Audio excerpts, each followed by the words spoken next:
Ladies and gentlemen, how are you? I am absolutely delighted for multiple reasons, but the first one is I get to be besides one of the individuals that I love best in the watch industry, none other than Karl-Friedrich Scheufele. How are you, sir?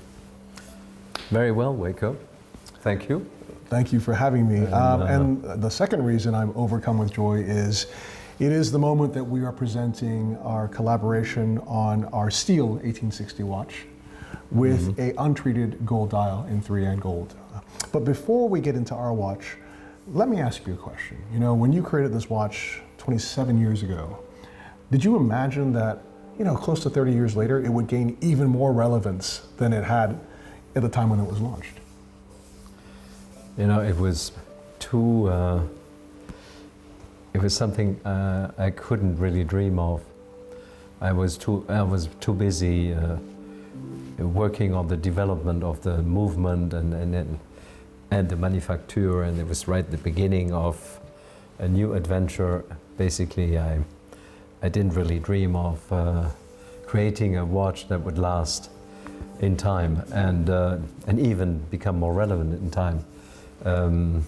Now this is really added value that I much appreciate, but I couldn't have hoped for anything better, because I think it turns out to be an icon within our collection, and certainly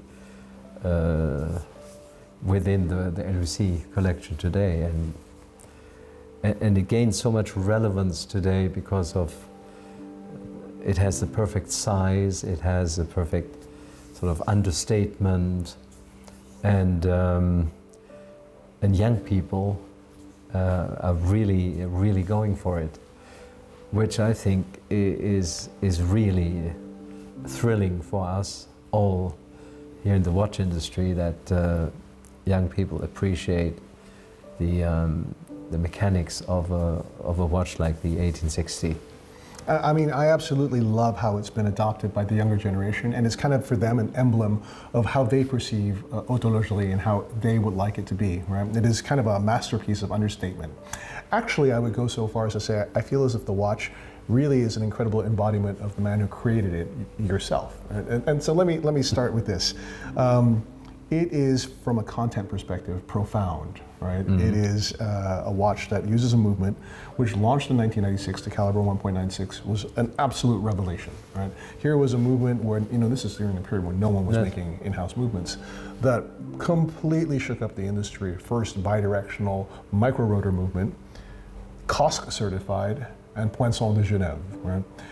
And I guess to me it really... And 2 barrels. And 2 barrels as well, 2 stacked barrels as well. And I think that I love this in particular because I feel, you know, there's this saying, still waters run deep. It kind of reminds me of the profoundness of your character as well, you know. I guess it's kind of inseparable for me. Yeah, I think you're quite right. I think it kind of embodies my philosophy. And it's a bit of an iceberg. It just draws you in terms of its content, right? Yeah, but at the same time, you don't, you know, by looking at it, you don't see by far not everything that you should know about the watch. And it's a watch that allows you to discover more and more every day that you wake up with it on your bedside table and you get to look at it. But I also love that it is, to me, a masterpiece of neoclassical design, right? It is a watch that I mean, there's very few kind of iconic men's dress watches, if I can use that category or that term. And that's certainly one of them, and it has been proven to be one of them, in particular by its adoption by the next generation and how profoundly they like it. There's a journalist named Louis Westphalen who has now become a guy working in watch brands, but he wrote an incredible comparison between this and Philippe Dufour's Simplicity, and actually said, I think this watch is on a par, right? Wow. But it can only kind of have been designed by a person who himself is a master of neoclassicism. As I own a Simplicity myself, and I guess I was probably, as Mr. Dufour told me, I was the first Swiss to even order one. I know precisely what you talk about.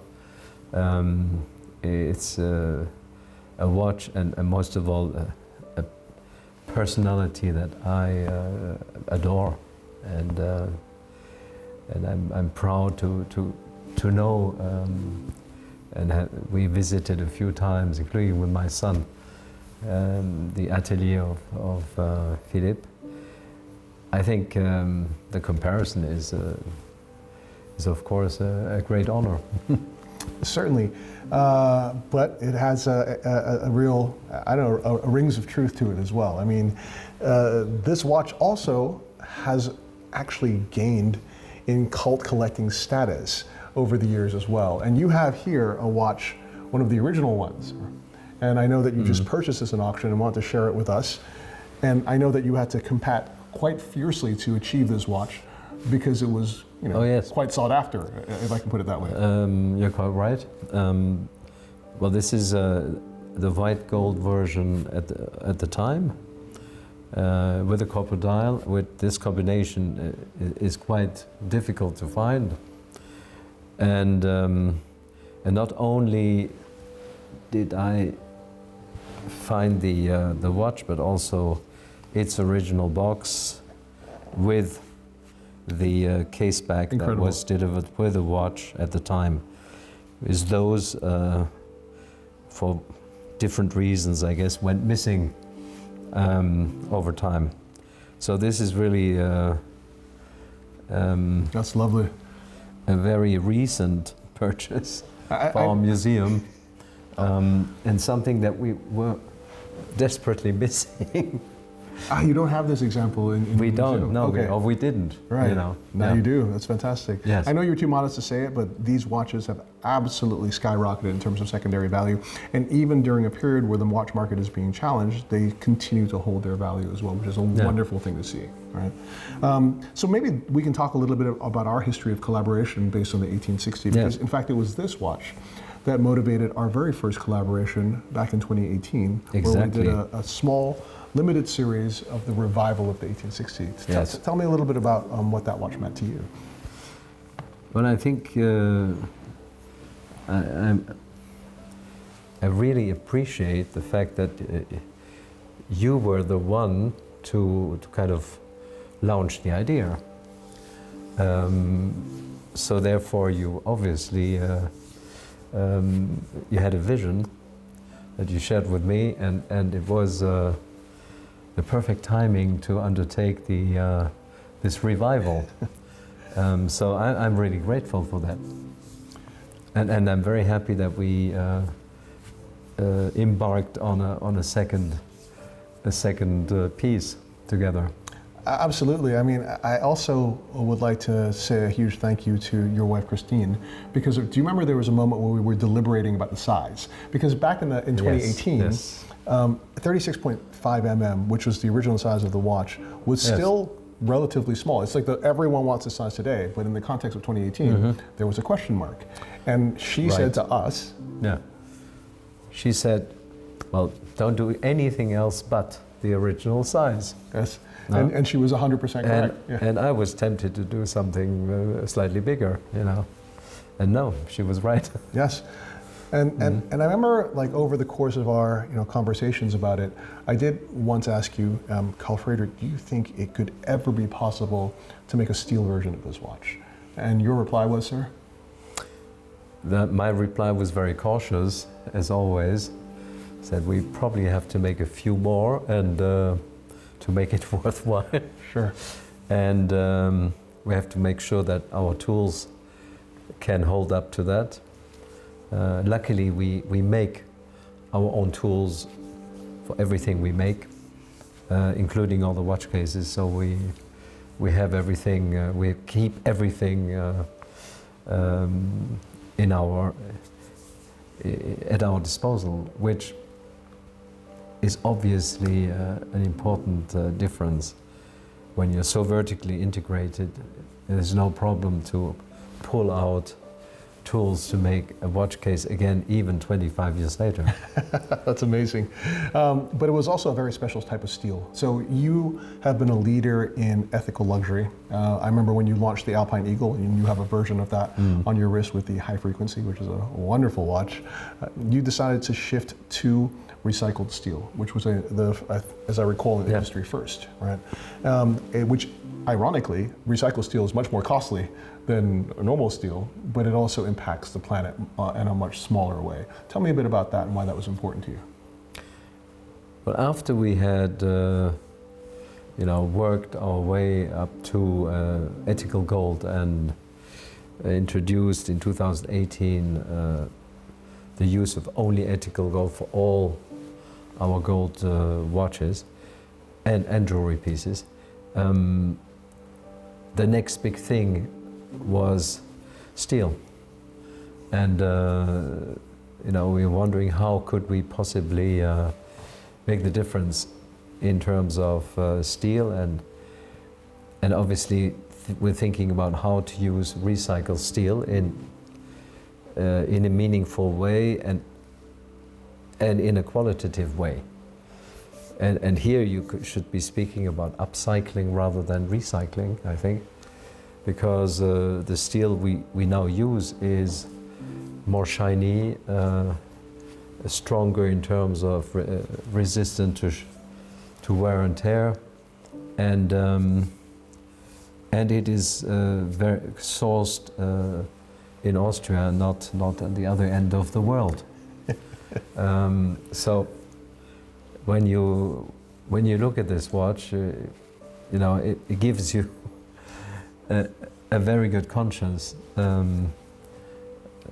because it's basically the best possible way of making a watch. Amazing. Totally in-house, of course. And, of course. Yeah. During the process of deliberating about this watch, you also said two things to me that actually were two things I had always wanted to hear. One of them was, yes, we can make it in steel. And then the second thing was, I have two details that I would like to add to the watch. And I said, well, Karl-Friedrich, what are these two details? You said to me, I'm considering to remove the date indicator. And I was like, wow, really? And I get it also because in the context of the 90s, this is before the era of widespread electronic phones. The date indicator was actually incredibly useful. It was a super pragmatic tool. Of course, today it's a little bit less necessary because we have it everywhere. Yes, and it was considered that a movement of that sort must have a date indicator. And, so we pragmatically said this is part of what we should be making or conceive. And but already back then, I had there were some voices raised and said the watch would be much more elegant without the date. It is. So it took more than 25 years to do that. It's absolutely ravishing. I mean, it's so beautiful. And then you said something else to me, which had me almost on the floor. You said, Wei, I think it should be a stop-second movement. And I think you're probably the only person I can think of that has made a stop-second tourbillon version of their movement before they made a normal stop-second version, right? Yes, because that was the only regret that I had back then, that when you pulled the crown, you could not set the watch to the second precisely. Yes. And that is what we introduce now. And then lastly, we began to discuss the dial of the watch. And yes. Medalem, which is the company that made the original dial, also the dial for Philippe de Force Simplicity, which is one of the reasons we made this comparison, is a master of guilloché solid gold dials, right? And all of your watches have always had this wonderful solid gold dial in there. Yeah. Medalem, if you don't mind my also telling the audience, is actually now owned by Chopard as well, right? True. So, so I remember we had a conversation about what would it be like to just see the underlying material, the 3N gold that underlies each and every dial. And I said, Karl-Friedrich, do you like this idea? And you said that you did. Yes. And so what we have here now is our collaboration, which is a 50-piece limited series of magnificent Chopard 1860 steel watches using Lucent Steel, but with an untreated 3N gold dial, which shows you the gold that underlies the watch. And I think it's really wonderful that even if we've gone to a steel watch, the quality of the steel has elevated it to really the high luxury realm, but we also now see the presence of gold inside of the watch on the dial. How do you like this watch? Well, I think that the dial is really stunning because it has this freshness to it, which in case there would be a protective layer over the gold dial, that you would lose that kind of freshness. It's difficult to explain, yeah. but I think it's really it's a stunning dial, and very happy that we pursued this idea to the end. Me too. And also the difference is this version is brushed on the side, Yes. which at the time it was all polished. Oh. So this gives it a bit more of an edgy look. A little bit sharper, Yes. more angular somehow. Exactly. Right. Yeah. Yes.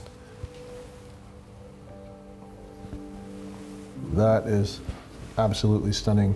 Karl-Friedrich, you're a car collector, one of the most famous ones in the world, actually. And some of your cars, like the 8-liter Bentley or the 300 SL, Yes. over the years have developed a quality that I love called patina. And it's a beautiful quality because what began as a uniform product, because it was made in series, it becomes something unique, because nothing can replicate the relationship between the owner and that object over the course of time. If we now have an untreated gold dial, then is it conceivable that we could say that every watch starts off as a uniform watch, but then will enter into a symbiotic relationship with the owner and develop characteristics of its own as it changes? Yes, I mean, no doubt there will be a bit of a, let's say, chemical reaction with the UV light as well, and you will find that depending how and when the watch has been worn, there will be differences in shades of dials. I love quite that. naturally. I absolutely love that. I also love it which to me is really another part of my philosophy. I think that items should be used, cars should be driven, and they should develop a patina which I think makes them even more interesting. 100% agreed. It is a living object, you know, and it's changing with every second or every day that you wear it. It's different from the day before, very, very minutely, of course. Yeah. And like wine is never exactly the same. No. Every moment it's changing, and I think that that's so beautiful. Would you agree, sir? I think wine is a perfect example as well.